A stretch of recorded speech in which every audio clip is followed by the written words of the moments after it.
So it was quite panic stations, but luckily our whole team was there. Matt and then Travis and Mark was also there, so it wouldn't have been possible without those three guys getting me to the finish. Hello and welcome to the Diverge podcast presented by Squirt Cycling Products. Sure, and that brings the 2026 Absa Cape Epic to a close. Fortunately, no last sting in the tail. I don't think our constitutions would have held that. It was all a bit much over the course of the previous 8 days. Stage 7, the grand finale, Toyota Specialized in Bucos, Matt Beers and Tristan Orkier brought it home. Not without some nervy moments. Beers had a minor mechanical early on. Norkier had a fairly major crash midway through the stage.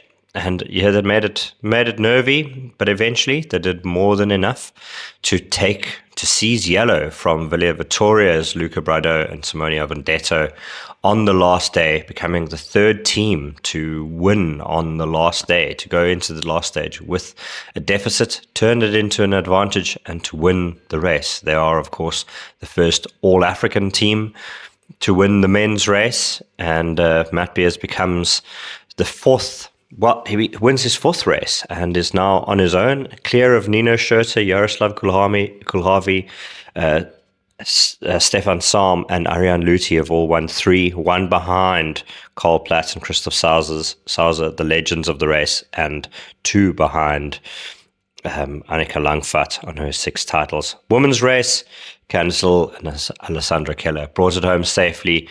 Fairly conservative last day for them, but an emotional day nonetheless as they win the women's race. A title that Candice Hill has been chasing since 2017 when she made her Absa Cape Epic debut. Let's start with the women because it is a little bit of a simpler story of how the last day unfolded. Of course, the drama in the women's race had really happened earlier on in the week. There've been some fierce racing with the She Sends Foundation and Buff BH Efficient Infinity. Unfortunately, Rosa Van Dorn endured big mechanical issues, lots of punctures on stage 2. I think it was. I can't even remember that far back anymore. Anyway, they lost lots of time. They slipped from third and in contention for victory to might have been stage 1 even. Anyway, slipped out of contention for victory from third into 5th on the general classification. And then on stage 4 in Greyton, Van Dorn had a big crash, split her knee open badly, needed to be medevaced off the course, needed stitches, cracked her front teeth as well, chipped them quite badly.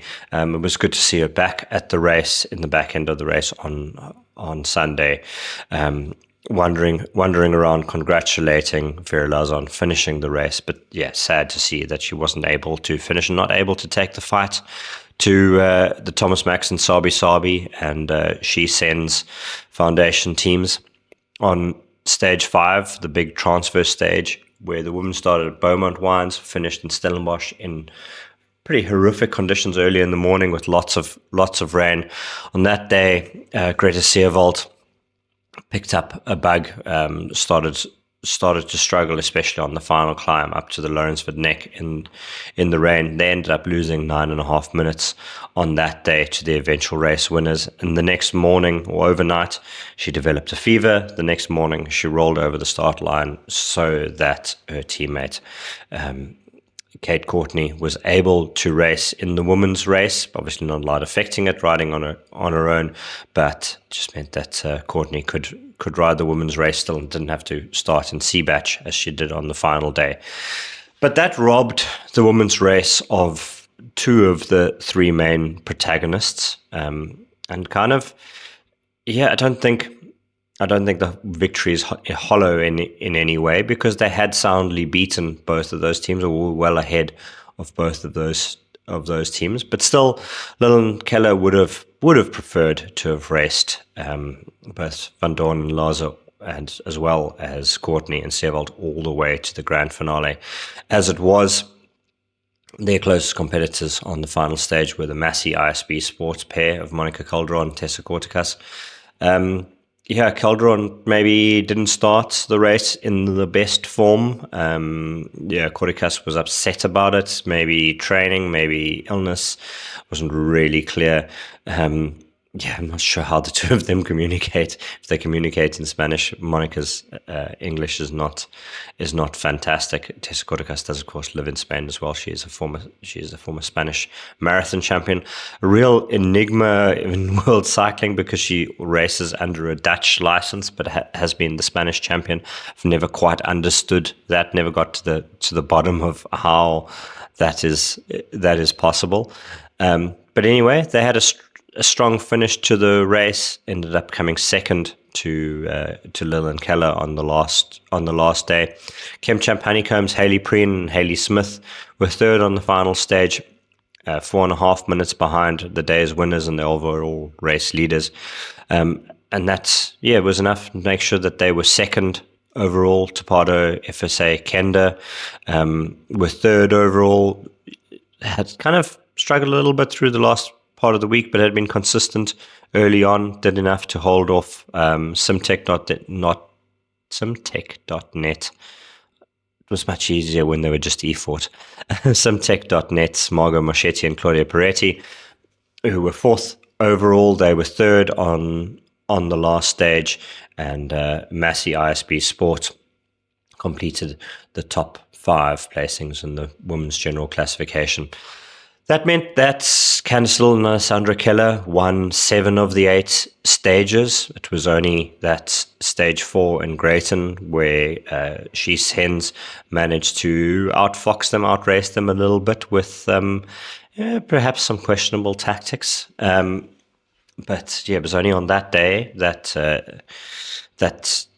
Lill and Keller were bested. And it's funny how these things work, where Candice Lill's been trying so hard, battling bad luck and all sorts for so long to win the race, and then when it comes, it's relatively easy. It's almost like the struggle was in the 7 years before, and not or 7 editions before, and not in this one. But her reflections, of course, are always great to hear, and very insightful, very deep thinker about herself and how sport fits into her life. So it's always great to hear from Candice Lill. And here she is, initially with Alessandra Keller as well, and then on her own. Well, with the orange Shavita leaders jersey, winners of the 2026 Absa Quebec. Candice, you've done it. Yeah, finally. It's been like a massive, I would call it like a faith journey. You just got to keep going. So many disappointments along the way, so many times it could have been. And you just have to keep picking yourself up and keep going. And I would just really like to say thank you to my small team around me, my sponsors, my amazing, mostly South African sponsors who are getting behind me, and mostly my husband Darren, who just, he's just incredible. I would 100% not be here without him, and he always just keeps believing in me and does everything behind the scenes, and I so appreciate this win. Do you realize what an impact you're making in women's cycling right now? I think I saw the Nell family, Hannes and his 2 children, little girl wearing an Absa African jersey, Chiavita jersey, your name on it, I mean, this is changing lives. Yes, I think especially as a South African woman to be performing on like an international level, and really I just see myself as I'm just a little girl from a farm in South Africa. Like it's really nothing special, but just massive fighting spirit and determination, and you can do it. Like all these little girls that are looking up to us can do it as well. Alessandra, your smile says it all. Congratulations, your first attempt at the Absa Quebec.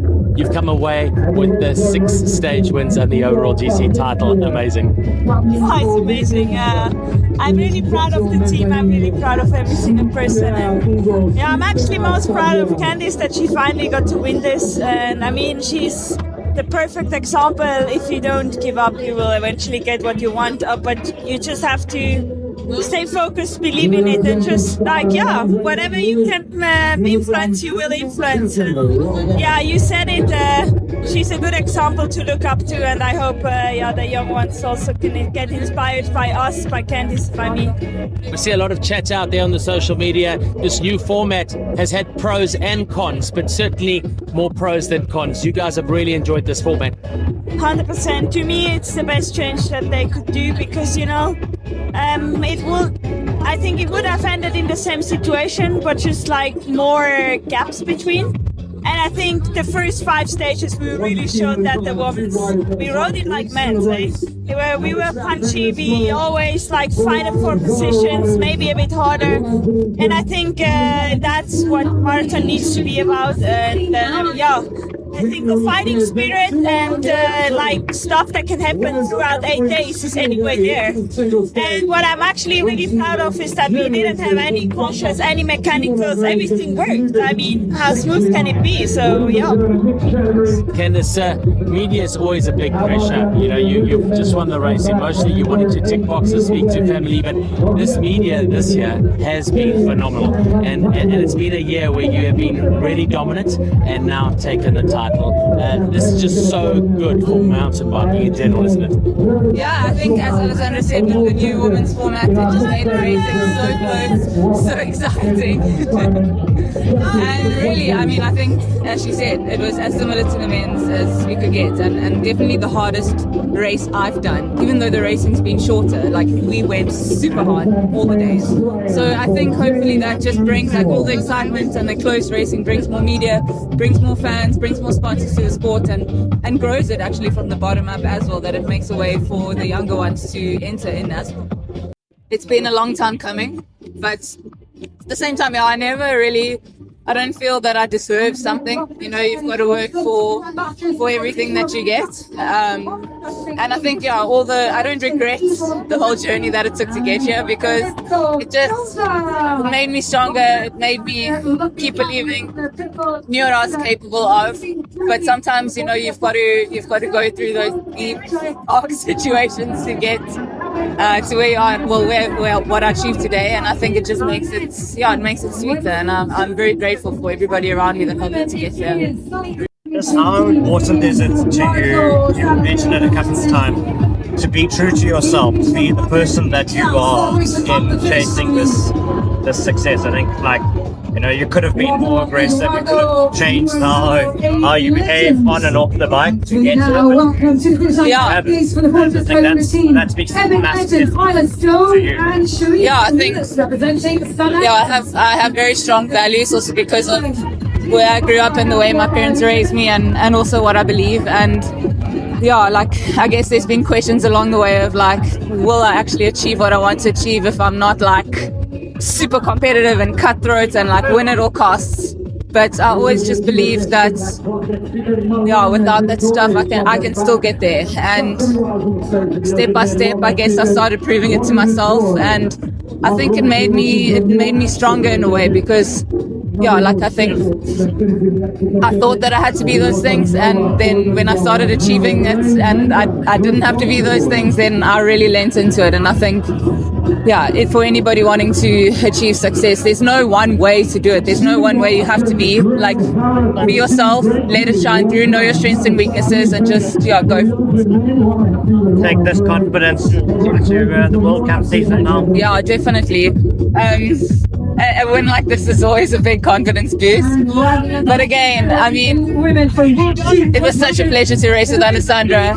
I think the two of us are probably going to have some fun on the World Cup circuit as well. It's good to have made a friend, and I'm really excited for the year now. On to the men's race then, and starting the final day, as I said. Toyota Specialized in Buko had turned around the momentum on stage 6. Had looked like it had slipped away from them.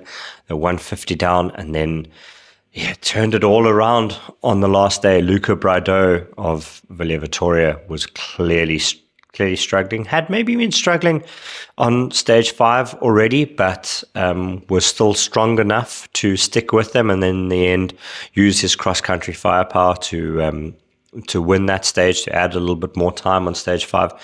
And you felt, yes, the race was just slipping away from Toyota Specialized. They'd done so much work. They'd chased back so many times. And you felt that the momentum was against them. In sport, momentum is kind of the only thing we have to go on to judge by. It's more of a feel than anything else. But Matt Beers isn't about that. He wasn't going to let that happen and seized the initiative on the penultimate day, managed to take back a minute and 37 with stellar ride, and then the ball was in their court. Momentum had swung completely their way. And also with Orgoni Villiers, who had been strong earlier in the week, but then sort of started to struggle towards the end of the week. The Toyota Specialized and Buco teams had firepower in mass as well. And the day began with Louis Goosen and Jaden Telo setting a pretty fierce tempo towards Jonkershoek on the starts of the climbs in Jonkershoek. Already put Brado in trouble. Avendetto was on the defensive, and that enabled Toyota Specialized to get away with Canyon's Lucas Schwarzbauer and Sam Gaze.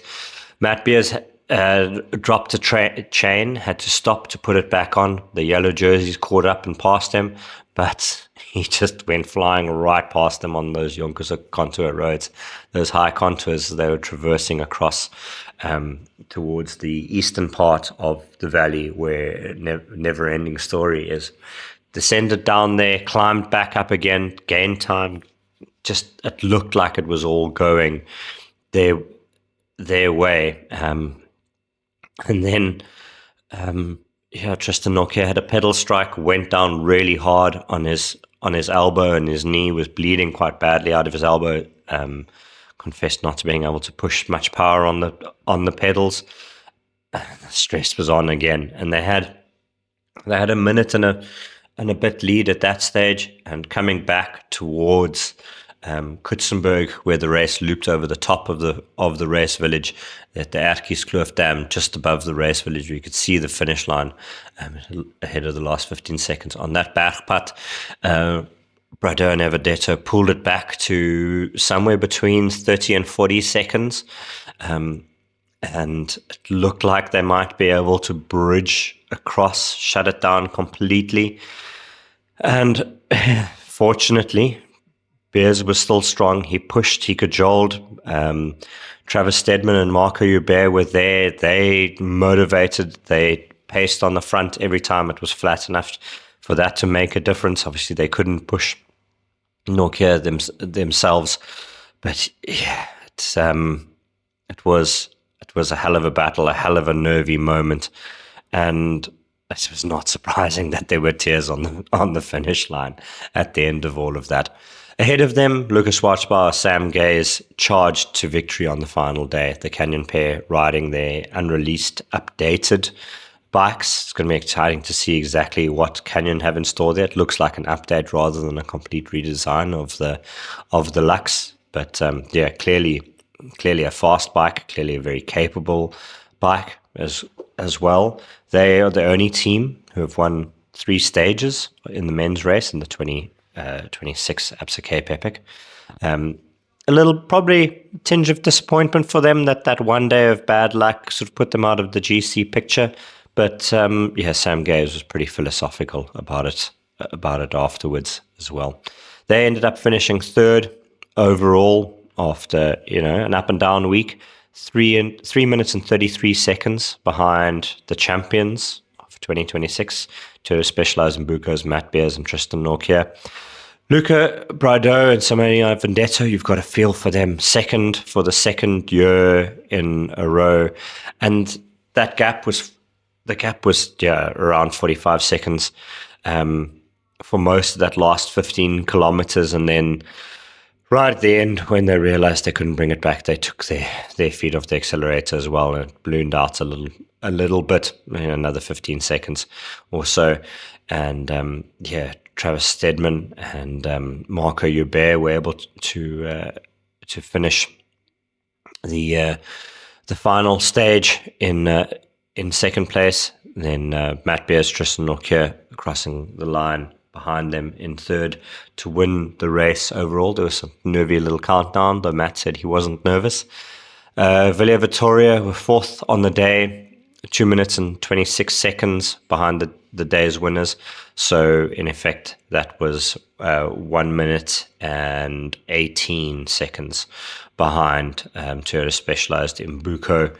Clematese Obeys, David Villaro Sonaro, and Mark Stutzman were fifth on the day. So the overall general classification then, after 8 days of racing, prologue and 7 stages, was that Matt Beers and Tristan Norkier won the race by 1 minute and 4 seconds from Luca Brado and Simone Avendetto.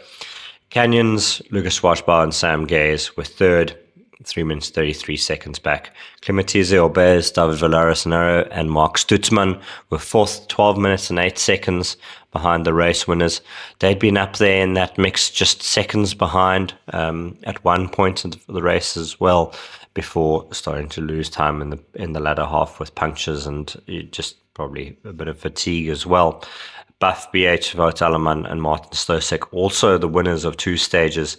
They were fifth overall, 19 minutes down. And yeah, an exciting race. Probably the most exciting Absa Cape Epic I've been involved in. Definitely the most exciting Absa Cape Epic I've been involved in reporting on since my first one that I reported on from the ground in 2016. Before that, couple more remotely, but yeah, a stellar race and a really emotional race. And to share those emotions, there were tears, admittedly. Here is Matt Beers, Tristan Norkier, and a little bit less emotional, more reflective, Sam Gaze.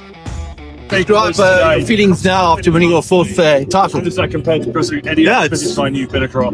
It's cool. It's definitely a special one, being an all SA team. Never been done before, so that's super.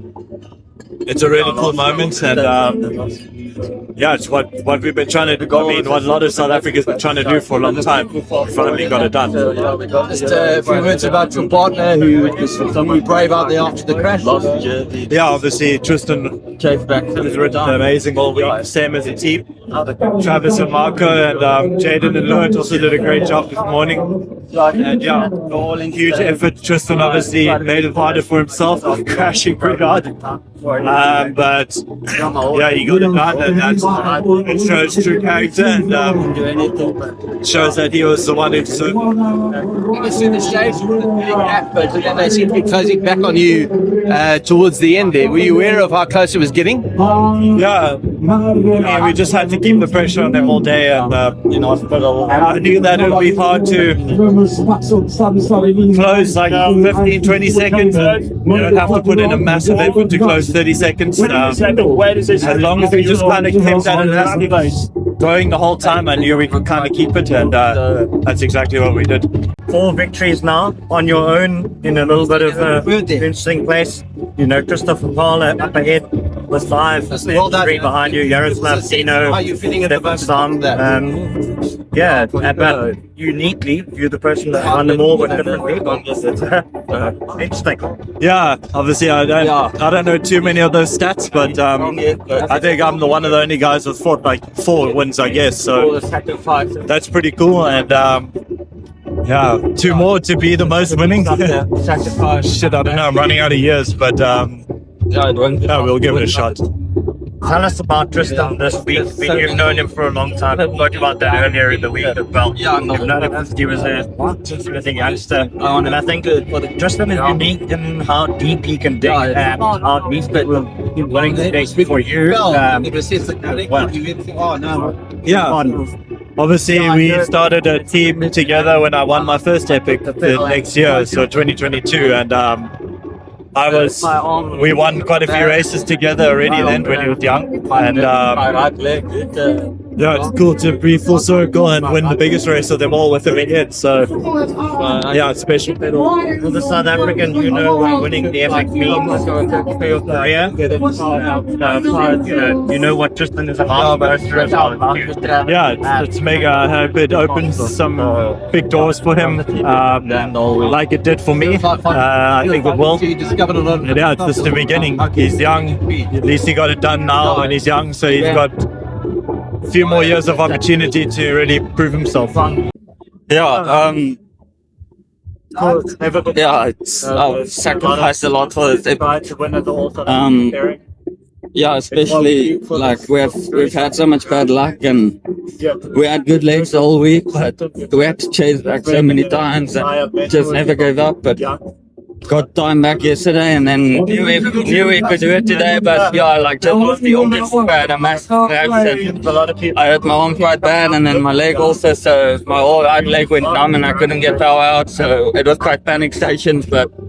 Luckily, our whole team was there. Matt and then Travis and Marco was also there, so it wouldn't have been possible without those three guys getting me to the finish. How special is it to share this moment with Matt, with Travis, with Marco? You know, more than just teammates. Yeah, exactly. It's special. It's the first African team that's won Cape Epic. So yeah, especially won the Absa Cape Epic 2026. And yeah, like if I just saw Lurton Jaden come in, they even did some work today on like George Jokenvik, and then yeah, it's a team effort. You can't do it. You definitely can't do it alone. Like mechanics, our chef, management, the massages, the media. There's just so many people behind the scenes. So yeah, it's good fish. Your mom, Paul, and your fucking liar, yeah, it's like. They've been there this whole week. Last year they only came like a few stages, but they always believe. They believe in me, and they told me this year they're gonna come the whole epic and gonna come watch it. So they made time, and yeah, they watch every stage and was at the finish every stage. Yeah, it's just I don't know, there's just too many emotions now. Bad final day here at the Cape Epic. Great one to be involved with. Obviously, spent a lot of time racing in South Africa, training in South Africa. You know the trails here well. You're motivated to win the stage, but also great to be involved with it. Yeah, it's just been sick. You know, like obviously it was the last day today. I had a really good rest last night and woke up feeling quite good. So I think we wanted to attack it, and you know, last night we just talked about trying to secure the podium, and this morning we just, pinned the ears back and went for it. So it's been an awesome day. An awesome race as well. Maybe, you know, some bad luck early in the week cost you a chance to beat for the overall. But still third place and 3-stage wins more than anybody else. Yeah, no, for sure. I mean, one thing we've learned most about Cape Epic is you need everything to go right. Luck as much as legs, and we didn't have the luck, but taking nothing away from these first two teams, you know, they've been absolutely strong all week, and you know, Matt and Tristan really deserve this first African team in a long time to win. And so yeah, just sick, enjoyed it, loved it, and looking forward to hopefully coming back in the future. That was going to be the next question, coming back in the future with a little bit more support maybe to... Let's see. We had beautiful support this weekend. You know, the atmosphere of the team has been awesome. So if we can copy and paste in the future, I'll be happy, man. With another team to help with wheels. Let's see. Thank you, mate. For the Absa African teams, Sani to see Efficient Infinity's Sam Sanders and Bianca Hall. They were 6th overall in the women's race, 2 positions ahead of Fortress Toyota's Isla Stowe and Cherise Willett, who were 8th. And then Graafroot, the Grendels, Chloe Bishop and Nicolette Griffin were 11th. They round out the podium places in the Absa African jersey competition. Of course, Matt Beers and Tristan Norkier take red home as well as yellow, winning the Absa African jersey competition. Good payday for them as well, with that competition's prize money added in. Toyota Specialized in Buko 2's Marco Hubert and Travis Stedman were 2nd in the competition, 6th overall. It's a great result for an African team, all-African team in the race. And then Cape Vulture Nature Reserve Sports, Keegan Tallis and Herman Fourie were the third best All-African team in 13th. And yeah, quietly successful race for that pair, a new pairing and a new team for 2026. So hopefully we'll see more of them on the South African races later on this year. Hopefully taking the fight to Insect Science and the Mbuko teams. And that is all she wrote for the 2026 epic. It was one for the ages, an emotional one filled with drama and crashes and punctures and plot twists, and it was all a bit much, I think. Need to sleep for a week to recover, and all I did was talk about it. I didn't even write it. So yeah, thank you very much. I hope you enjoyed the racing as much as I did, and until the next show, not sure when that will be, but until the next one, thank you for listening to the Diverge Podcast.